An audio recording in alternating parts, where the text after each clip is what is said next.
Сәлем достар, лайк басып, каналыма тіркеліп, жаңа видеоларды көру үшін қоңыраушаны басып қойыңыз.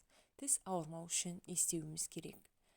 Құрамында сілті, яғни шелш көп тағамдары жеңіз. Сілті сүйектерді қатайтып, сау болуына көмектеседі.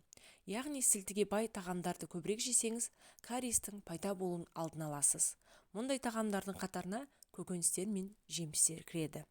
Қышқылдың деңгейін теңдестіріңіз. Ағзада қышқылдықтың көбеюі pH тепе-теңдігін бұзып, кальцийдің азаюына әкеп соғады, ал кальций сүйектердің сау болуына көп әсері бар. Қышқыл және қанты көп тағамдарды аз қолдануға тырысыңыз. Көкөністерді шикілей жеңіз. Отқа тиген көкөністер құнарлы заттарынан айырылып, жасушаларға пайдалы дәрумендері кеми бастайды. Тым құрығанда ара-арасында шикілей жеп тұрыңыз. Ағзаңыз барынша құнарлы заттарды алуға тиіс. Шай ағашының майын қолданыңыз. Күнделікті тіс пастасымен қатар тісіңізді шай ағашының майымен тазалаңыз. Бұл май ауыз қуысындағы барлық бактерияларды шайып, тістеріңіздің сау болуына зор үлес қосады. Көбірек су ішіңіз. Судан сілекей құралады. Сілекейде ауыз қуысының денсаулығына маңызды ферменттер бар. Және де тістеріңізді микробтардан қорғайды.